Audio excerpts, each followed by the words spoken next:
Hi, I'm Luann Midgley with Tell Your Story Videos, and this is Shop Talk. Today I'm going to be speaking with Kelly Strongitharm. She is the founder of Ruben Shoes Society, an organization that she started in 2012 when she had an incredible meeting and connection with her sponsored child, Ruben, in the Dominican Republic. And that is only the beginning of the story. Kelly, I'm so looking forward to speaking with you. Kelly, tell us the story of Ruben's Shoes. What was going on for you at the time that made you want to take action? Well, Ruben's Shoes Society started without me knowing it was going to be a thing. So basically, it was inspired by Ruben, a real little boy who lives in the Dominican Republic, who I had been sponsoring for 7 years.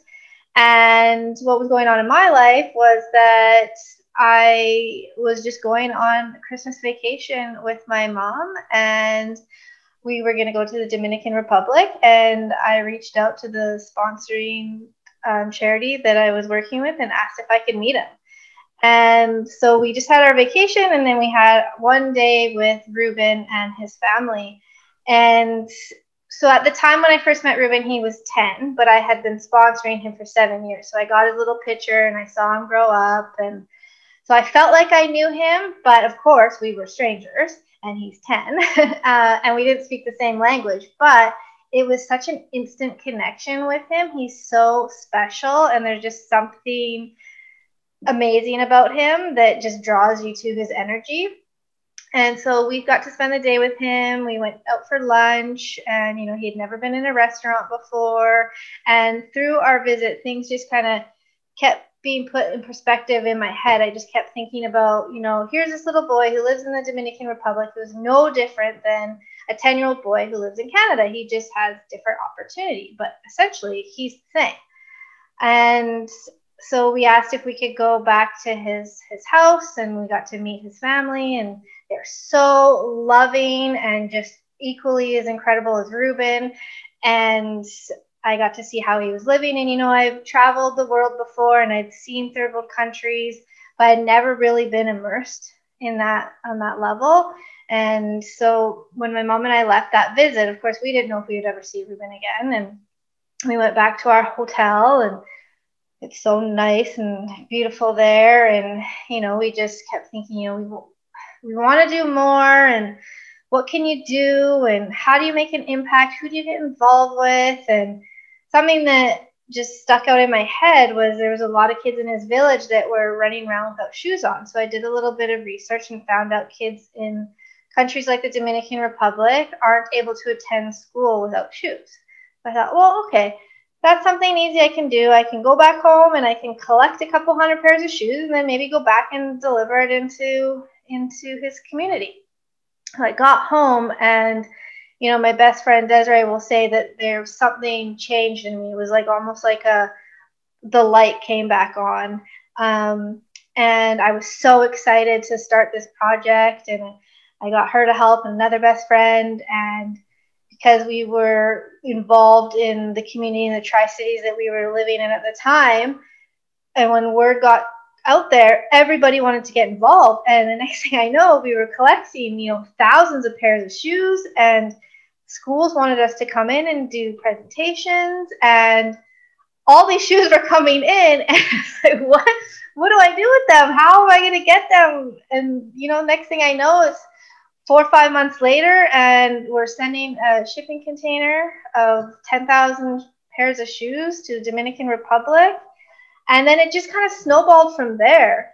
And it was just this organic, natural growth. It just took a life on its own. And I just happened to be the one that got to lead it. But it grew quite quickly. And so we've done, hundreds of thousands of pairs of shoes now around the world. We are no longer doing the shoes, and we were just focusing on education, because through all of that, we were able to build an elementary school, partner with an existing little tiny elementary school there in the Dominican, partnered with the director that it was like a 4 classroom little tiny school with 24 students.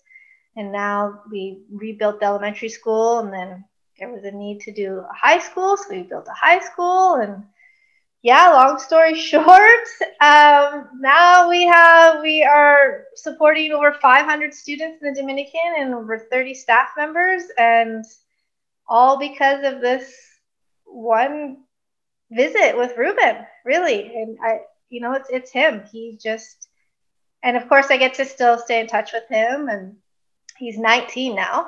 So he's not a little boy anymore. He's much taller than me, but he's still just as remarkable and genuinely just a good person. His whole family is. I've just never met people so good. Beautiful story, Kelly. Beautiful. And you didn't know how to do all of this. what kind of work were you doing at the time that this was happening? Because I'm sure that added a lot more to your busy life. How did you know what to do? So I'd mentioned my best friend Desiree. Her and I actually had a business together. We were insurance brokers, so completely different worlds. And yeah, it was hard to kind of juggle the two, because essentially what happened was Ruben Shoes became like a second business, really. Like it was another job, but it was all on the side of our desk and just volunteer hours. And I had no idea what to do. I didn't know how to ship a container to a third world country.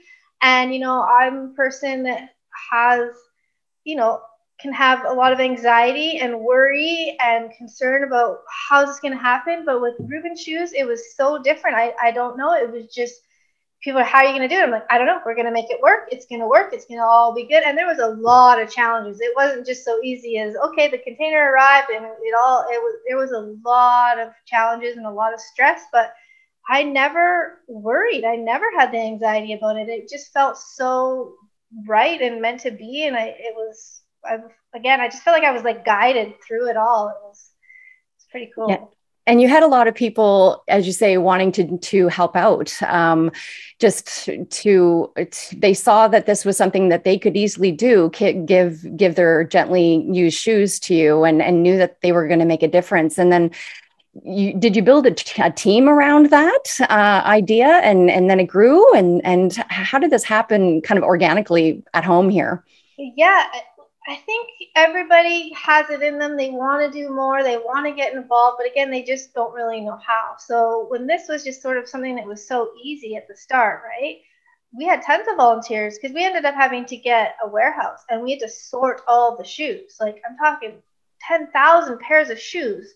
And sometimes they weren't paired up and you had to go through them and make sure they were good quality. And then we had to categorize them. So we had so many volunteers, and just, we had shipping companies helping us, and container company, and warehouse, and boxes, and just all these people and companies that really, we couldn't do it alone. And then, yeah, so a lot of manpower, a lot of volunteers, which I'm very grateful for. How did the schools, how did that idea happen? You went from the shoes to then the schools. Did you obviously coordinate and meet with people in Dominican Republic to make that happen? And how did it work?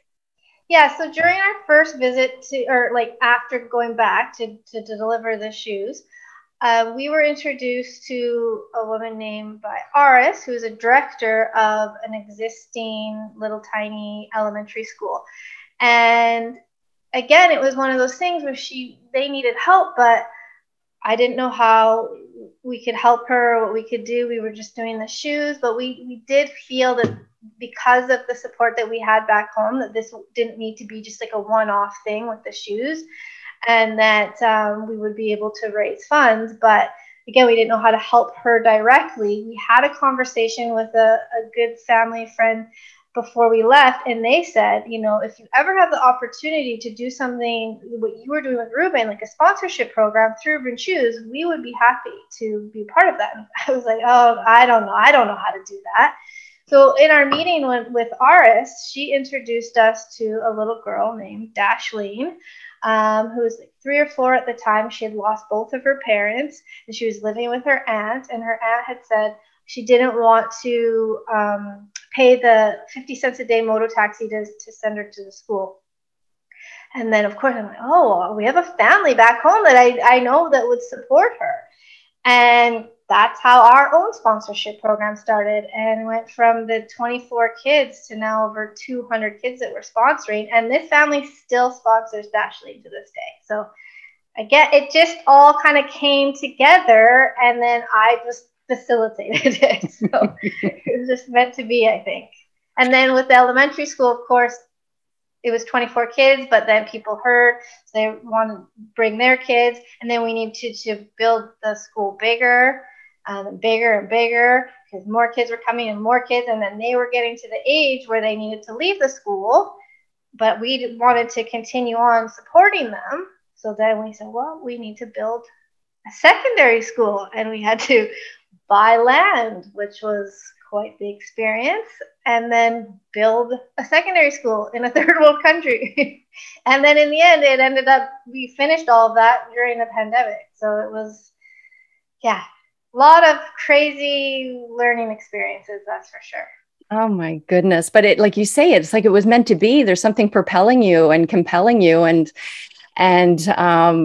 it's wonderful that people are listening to your story and wanting to help and working with you through this sponsorship program.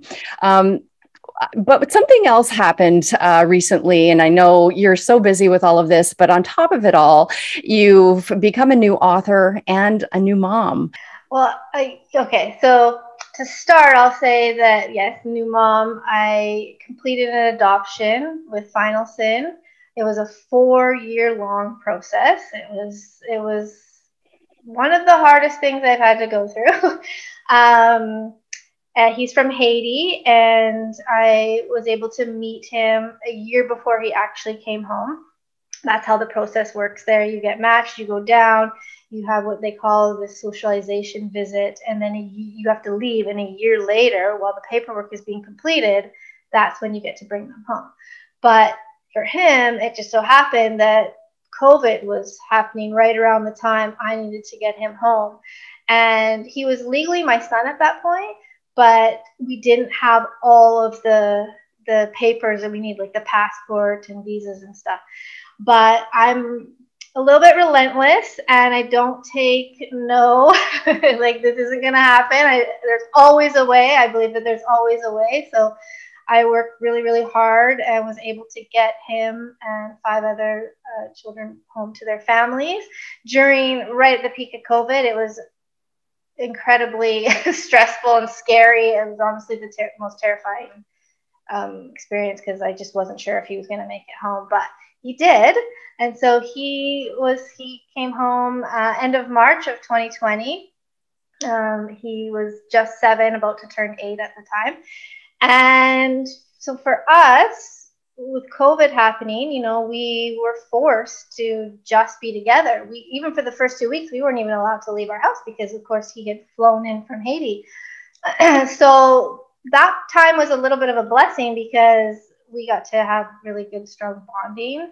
And then during him being home, those few months, the book popped into my head, I Am Emmanuel. And I think it was because I wanted to have some conversations with my son around diversity, and I wanted to find books that had characters in it that looked like him, represented him, but in a positive way. So I Am Emmanuel came quickly and unexpectedly. And Emmanuel, the character, is born out of a lot of the stories of the students from the Dominican Republic. So Emmanuel is an 8-year-old boy who's from the Dominican Republic, and he has dreams and hopes just like every other child, and he likes to sing and play, and he's just a very vibrant young boy. But it also explains about what his life is like there, and some of the opportunities that kids don't get to have, including sometimes going to school, and tied in with the Ruben shoes, with the shoes, and it just kind of poured out of me. And I just took that leap and contacted and was able to make it come to life. Final Sin was a big part of editing it and helping with the illustrations. my illustrator is actually from the Dominican Republic. So when she read the story, of course, she could visualize it all. It was, again, one of those things I just felt like it was meant to be. And yeah, I got to finally see the book almost a year to the day that Finalson came home. Well, I had to get my own copy. I have it right here. and I love it, Kelly. It is so precious. Yeah, and beautifully illustrated as well. And it just, there's so much you packed in there as far as the beautiful story about Emmanuel and just all of the learnings that can be taken away from the book at a child's level where they can understand what it's like to be a child in the third world country and all the opportunities that are, that they don't have, but what they do want and that they have a right to. So I think it's wonderful. And where are the proceeds going for I Am Emmanuel? So naturally, the proceeds are going to Ruben Shoes Society. When COVID hit, we had to stop doing, just like a lot of charities couldn't do our fundraising events, and we had to come up with some creative ways to keep the momentum going as far as fundraising. And so, yeah, all the proceeds do go to Ruben Shoes Society. What is your vision now going forward? Because you've done so much with Ruben Shoes in the last 9 years. What's next for Ruben Shoes? Yeah, I get that question a lot because we had just finished building the secondary school, and it feels like over the since we started Ruben Shoes that we've been doing these big projects. And for me, I don't have the next vision yet. What I really want to focus on is the students that we are supporting right now and making sure that they continue to have access to our schools and have the best education that we can deliver to them, rather than maybe building, hundreds, thousands of schools all over the place and then not being able to follow through the whole way through the students' education lifespan, I guess. So right now it's just to focus on our students, get more of them sponsored, continue our programs at the school, and just, again, making sure our schools remain the best that they are. How can people get involved now, Kelly, to help sponsor these kids? Well, they can go to our website, which is rubenshoes.com, and there's a lot of information on there about our sponsorship program. And you can reach out directly to me. Email is kelly@rubenshoes.com. And also by buying the book and, spreading the word that way, I think it's a really good, the book is a really good tool for parents to open up conversations that sometimes can be tricky to have, and also bring the book into our school system here. So I think that could be a really good way that people can get involved too. Lovely. Oh, wonderful. Kelly, thank you so much for coming on Shop Talk. I know you're very busy and taking a few minutes out of your day to explain more about Ruben Shoes and I Am Emmanuel. And thank you again, and all the best to you. I look forward to seeing the next part of your journey. Well, it's my pleasure, and thank you so much for having me today.